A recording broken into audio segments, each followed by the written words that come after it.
Em um mundo onde muitas cidades nasceram, cresceram e desapareceram sem deixar mais do que rastros empoeirados, existem lugares que continuam desafiando o tempo e despertando uma curiosidade quase irresistível, como se cada ruína escondesse memórias adormecidas à espera de serem reveladas.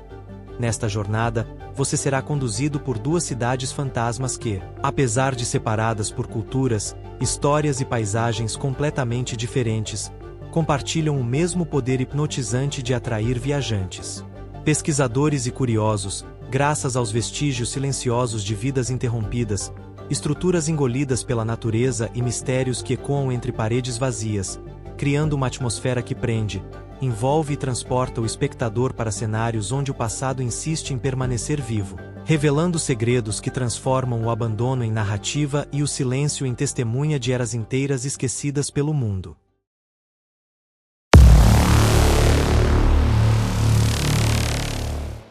Ao iniciar esta jornada pela história intrigante da ilha Hashima, o espectador será conduzido a um cenário que mistura a imponência da industrialização japonesa com marcas profundas de abandono e memórias difíceis de apagar.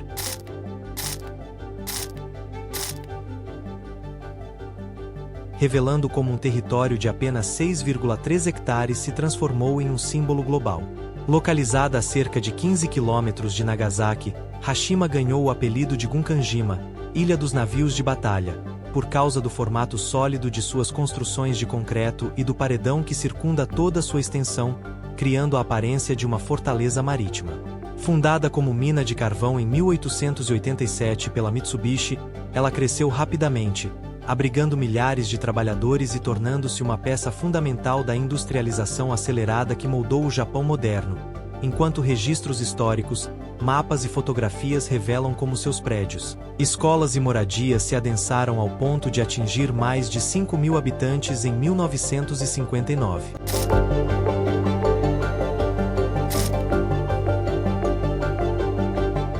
Conforme as histórias são contadas, revela o período mais intenso da ilha, evidente em documentos, relatos e fotografias que apontam o uso de mão de obra forçada de trabalhadores coreanos e chineses durante a Segunda Guerra Mundial,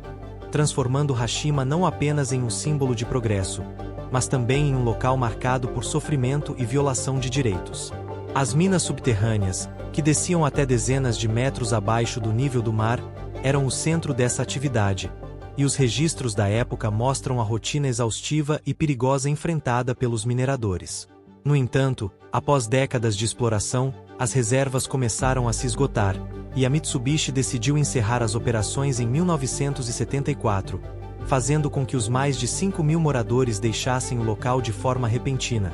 deixando para trás escolas, prédios inteiros e ruas que, com o passar do tempo, seriam engolidas pelo vento, maresia e silêncio absoluto. Décadas depois, as ruínas preservadas chamaram a atenção de exploradores, pesquisadores e cineastas, resgatando o interesse mundial pela ilha e conduzindo à reabertura de visitas turísticas em 2009. As imagens atuais revelam corredores destruídos, estruturas corroídas e blocos de apartamentos que permanecem intactos desde o abandono, criando uma atmosfera impactante que atrai curiosos que desejam ver de perto este cenário pós-apocalíptico real. A repercussão internacional levou Hashima a ser reconhecida como Patrimônio Mundial da Unesco em 2015, embora envolvida em controvérsias pela obrigação do Japão de reconhecer oficialmente o período de trabalho forçado, debate ainda seguido por mediadores da organização. Hoje, além do valor histórico, as ruínas de Hashima têm outros valores por suas histórias, quando, por exemplo, serviram de cenário para produções como 007, Operação Skyfall, reforçando sua imagem singular como uma das ilhas abandonadas mais enigmáticas, sombrias e visualmente marcantes do planeta.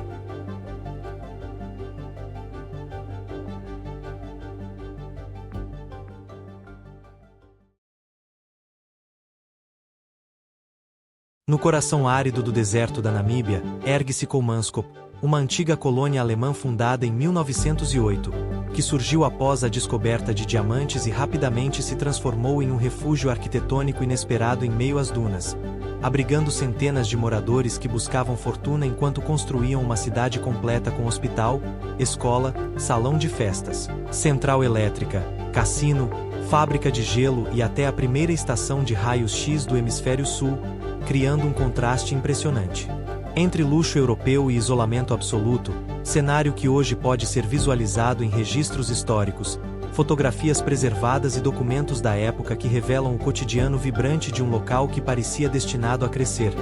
até que novas jazidas mais lucrativas foram descobertas e o destino da cidade mudou para sempre. Com o deslocamento das operações de mineração para o sul, Kolmanskop iniciou um declínio rápido, sendo gradualmente abandonada até 1954, quando os últimos habitantes deixaram para trás casas elegantes, corredores luminosos e ruas que por décadas haviam sustentado uma comunidade próspera, permitindo que o deserto recuperasse silenciosamente cada espaço, empurrando toneladas de areia para dentro dos casarões que antes exibiam festas, comércio e tecnologia avançada, resultando em imagens marcantes. Utilizadas hoje por exploradores e cineastas, que capturam ambientes onde pisos desaparecem sob dunas, janelas se abrem para horizontes desolados e estruturas robustas se dobram diante do vento incansável que redesenha a cidade fantasma dia após dia. Décadas depois do abandono, o interesse por Kolmanskop ressurgiu e levou, em 1980, à restauração de alguns edifícios pela Companhia de Beers, que transformou parte das ruínas em museu e abriu caminho para que a cidade se tornasse um dos cenários desérticos mais procurados do mundo, recebendo turistas e servindo de palco para produções como The King is Alive e Dust Devil, ampliando o alcance das imagens que exibem corredores soterrados, fachadas retorcidas e dunas invadindo salas inteiras, reforçando o impacto visual e histórico de um local que viveu, floresceu e sucumbiu em apenas 40 anos, mas permanece como um testemunho impressionante da corrida pelos diamantes e da força implacável da natureza. E enquanto as imagens finais revelam os últimos detalhes dessas duas cidades fantasmas que continuam a intrigar exploradores de todos os lugares, fica claro que cada ruína, cada corredor silencioso e cada vestígio engolido pelo tempo guarda histórias que merecem ser revisitadas e compartilhadas, mantendo viva a memória de mundos que desapareceram sem aviso. Se você chegou até aqui e se deixou envolver por essa viagem através de cenários tão marcantes, não esqueça de apoiar este trabalho, deixando seu like, porque isso ajuda o conteúdo a alcançar ainda mais pessoas interessadas por mistérios como estes, e aproveite para se inscrever no canal, garantindo que você não perca nenhuma das próximas explorações que estão por vir, cada uma repleta de descobertas e narrativas que continuam a surpreender e capturar a imaginação de quem busca entender os segredos escondidos pelo tempo.